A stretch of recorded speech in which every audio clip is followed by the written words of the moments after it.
Sari nato yung Ginoo hinuman nakahatag hayrahin dako. Siyempre, babaeng balo no, kaya ito man nabasa. Pero gin-explain sa atong Ginoo kay ano, na walay makita ang Dios han amount, kundi ang value. Nana ko niyo? Sa paghatag sa Ginoo, wala tan-awa kung unsa ang amount, kundi ang value. Ang kahalagahan ba? Na? Kaya ang kahalagahan nga ni, bisang piso lang ito niya, pero mahalagahay mo, pero tungod kay kinahanglan man, ihatag ni mo, di pa yung Ginoo. Ang siringan na ito yung Ginoo, kaya ang mga dato, ang mga rikuhanon, naghatag, di kang hanira mga kayamanan na naghihingapin, nagsubra. Samantala, ang babae, ginhatag niya, ang iya maarangan. Ito na kung siring mention na ng pagpangalagan sa Diyos, ang imo maarangan, ang imo ability, ang the best ang imo ability. Ito niya, ginhatag. So, ang ginrecognize sa itong Ginoo, bisang pirahay lang na amount, pero kinasing-kasing manipayin niya, kikarawat ang Diyos. Di ba? So, ginsigang ko ito ni Marbi. Wa amit uday. Wa ayaw pagsugat. Dili ko mo kay kinahanglan na ito niya, dili ka na mabulig. Misay lang nga ni atong tutdoan ako niya.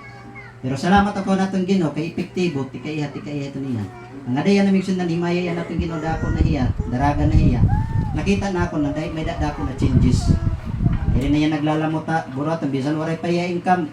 Tanan na mo nahatag iya, kung na nakakakwarta man galing hiya, nagagahinda niya para nagagahinda niya para iya kapulo. Bisa na, kaya yung toto doon ako matiya, nakakapansin nga ako na dito yung nagatag. Nagatag ni kapulo. Waray, ayaw, kuha ko dito niya, bansay ba? Sige ko no, bisan gaano kaguti, kuha ko dito niya. Gahinigod na natin nakasiring ako minsan na epektibo kay na-notice na lang ako, naibarawan na lang ako minsan na may adayan kan siya minsan na nayaging butang dito na bawal labtan niya kay ginggahin niya para haburuhaton ha Ginoo. Bata pa yan, ginbasa yan nadaraga na iya, amo na tiya ginihimo, may niya pinakabutilya. So ato pag itong mga krusada, di ba, may da kita mga sirinauhin ng mga pledge dito, may da buruhaton. Naghatag yapon itong mga yot. Ang pagkado natin lima sawa ba? Evangelism to, di ba? Nagkuhan kita, nagamot-amutay kita to, pirat aton. Usa ato yan dito na naghatag dito, a certain amount, na di kang haniya alkansiya, na specific talaga niya, naginggan niya, kay para sa buruhaton sa Ginoo. So itong mga bata niyo, amo yapon, tutdoan niyo, bata pa, samtang bata pa, nadiri, mahangawas sa mga butang sa kalibutan. Kaya labi niya na kay high-tech na ang kalibutan, mingsunan. So, amo tagsirin ko pa man nga ni ibel naton ang relasyon han kabataan na mismo hira makilala nira an aton Ginoo. So siri ko, otrohon naton migsunan ipasa itudlo sa imong mga anak. Sunod. Ini kita tawag migsunan na build a healthy relation to your children. O pag himo healthy na relasyon, healthy migsunan. Waray sakit, tambok, libsog. Oy, bantay ka mo migsunan na basehan ako na ibaruan ng mga nutritionist. Diri baya kuno karoy singon na tambok kuno kita healthy. Ay, mahida kuno gasa, kaya gipasihan nito nasa ring man. Ang tao nga ni nakusog na kaon pero diri na tambok, basehan ako na basahan is healthy kuno ito. Ato na wala, bito ko na. Hindi natambok. Pero ang tao ganina, buti lang ka o natambok, ato na expected nato namin ito tilti. Pero mga nutritionist no, dire. Mulo ko dito niyan, kung kuno. Abnormal na. Dire natambok. Anakong baguan, kiring. Anakong mga anak, wala ko mabulit ang mga feeding. Dire man malnourished.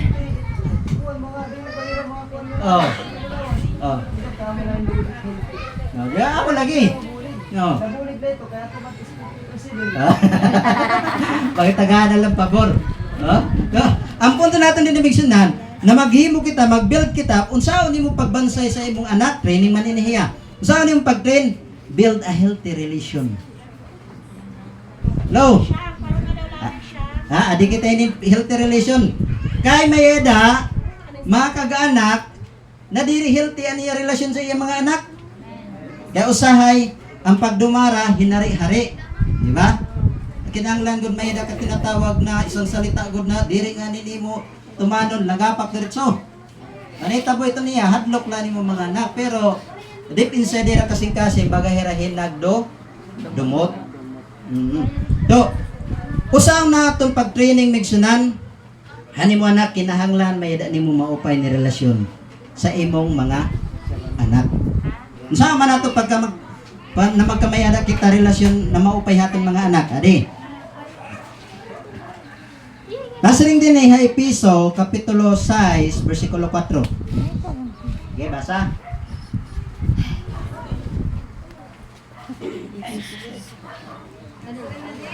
Dili sa pag-alagad na Linigoy. mo sa pagapay mo sa mga tao lamang. Kung dili mo nga makaulipo ni Kristo, nga sa kinasing-kasing managtuman sa kabubuton sa Dios. Amo ba ito? Dili, episode size na. Episo, Kapitulo 6, versikulo 4. 4 boss. Mga amahan, ayaw ninyo pasukan yung mga anak, kung dili hinaon ninyo sila uban sa pagbansay o pagpahamatnon gikan sa Ginoo. Ito na sing dida, word dida naging gamit minsan sa English is provoke. Ano? Karag singon itong hiya. Ang gigamit na sa Apostol Pablo, kamong mga amahan, ayaw ninyo pasuka ang inyong mga anak. Dili itong literal na pagpasuko na minsan, dili ito sugad ka babaw na masina nimo anak, kaimo. Oh, dumot iniya. Na dili magdumot an imo anak kaimo. Kay kung magdumot nga ni an anak kaimo migsunan, waray ka god. Di ba kita nan notice migsunan na may da mga kag-anak naging papabayan lahan mga ginikanan. May nabali. May da mga anak naging papabayan an ira mga Inikanan. kag ginikanan. May da. Kaya nusugad. Baik kita sumirang depende lito sa tao pastor. Yes, pero dako an part migsunan na nabansay nimo, natudloan nimo hiya, tikang pahaka bata niya. Kay bisan pasigmo nato na gimpabayaan, napabayaan, may time siguro kay di man siring ko pa man di man kita lagi mga perfecto, pero may mga time na napapasagdan naton hira. Pero ang punto dida, kung nabansay nga nimo itong hiya, diri hiya mabulag. Ibig sabihin, ada ko ito niya makuha ito niya maipikto ito hiya kinabuhi. Nasa yung dida, ayaw ninyo pasuka ang inyong mga anak. Ang pakiana dida migsunan. Haano na part na kay ano nasisina man ang mga anak kaira mga parents.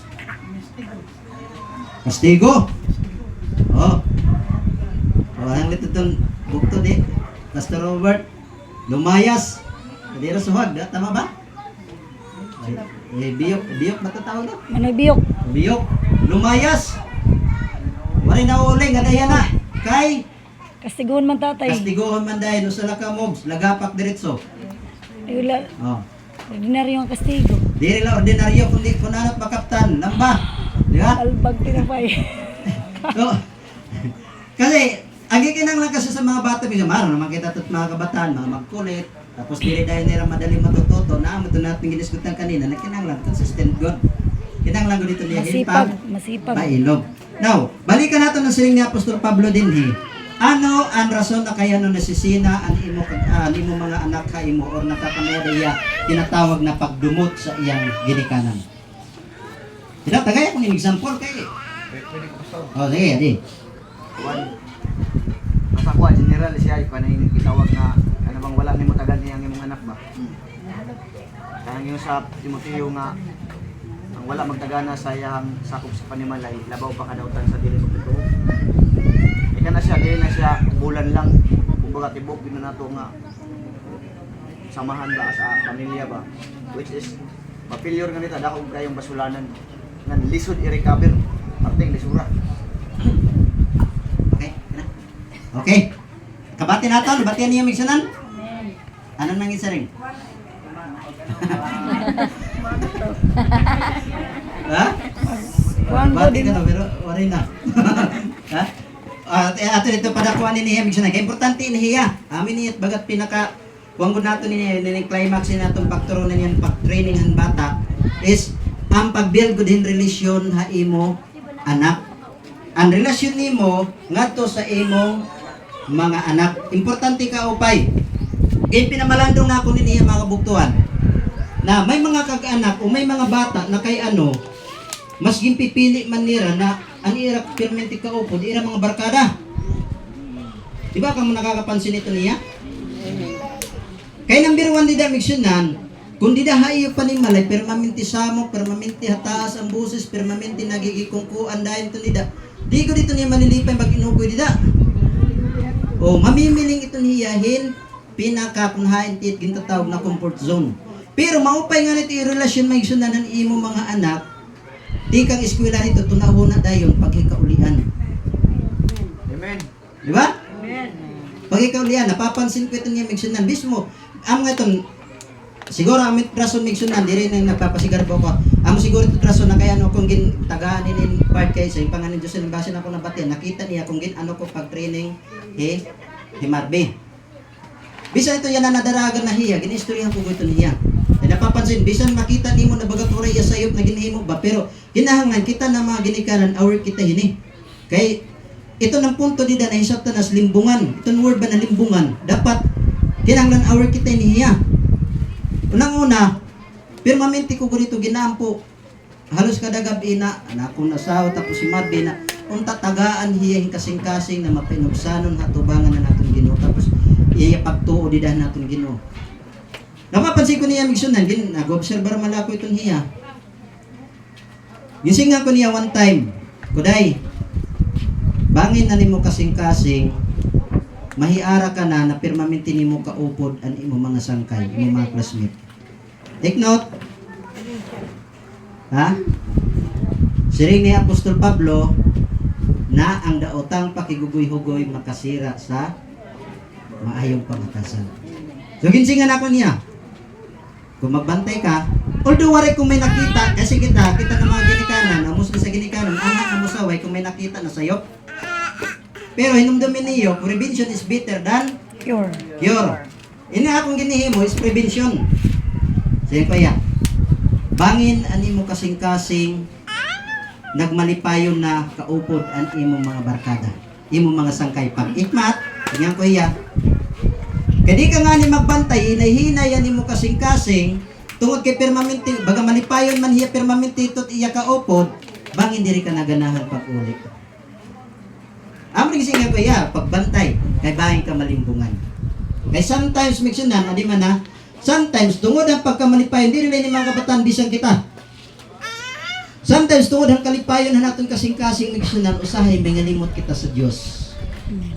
Tinawa, Derek. Biblikal. Siri pa man nga niya natin ginamiksyonan. Sa diha na, ang rason niya miksyonan na kaya ano, gipaagi niya dito ha wilderness ang mga katauhan ng mga Israel. Kay para ang pagsarig at tugod-laan natin Ginoo. Amen. Kasi pangani din ang miksyonan ni ato dami ni kitahon nagbitan tayo ni kadali misyon kay ang punto naton din is iton ba na anatong kasing-kasing ba na diri ba kita malimbungan ba? Dira abrihin daw niyang mga Biblia miksyonan diri sa Deuteronomy kapitulo 8 versikulo 13 hangtod sa 14. 8:14. Nasa nga di, unya ang imong kasing-kasing magmapahitason o may kalimot ka sa Ginoo nga imong Dios nga nagtuwang kanimo gikan sa yuta sa Ehipto, gikan sa balay sa pagkaulipon. Nga nagmando kanimo sa usa ka dako og makalilisan nga kamingawan, diin dihay mga bitin nga mapintas og mga tanga og yuta sa kauhaw, diin walay tubig nga nagkuha og tubig alang kanimo gikan sa bato nga sanghiyagan. Okay. Backward atong pagbasa bersikulo 13 nasa ning dinhi ha. Og kung ang imong mga panon sa mga baka og ang imong mga panon sa karnero mudaghan. Ibig sabihin, hinot di malilipay ito. Malipay good. Ha? Hello? Di ba kung Lipay. malipay mudaghan iyo mga hayop? Lipay-lipayan. Ha? Malipay god. Imong mga panon sa karnero mudaghan og ang imong salapi, kita na gud ha. Lapi daghana. Hinot na roy kwata. Namo ko daruyan tas kamot. Ha? Sakto na pa. Og ang imong bulawan mudaghan ug unya ang tanan nga imong mudaghan nya sunod ay na bersikulo 14 unya ang imong kasing-kasing magapamahitason og mahikalimot ka sa Ginoo nga imong Dios nga nagkuha kanimo gikan sa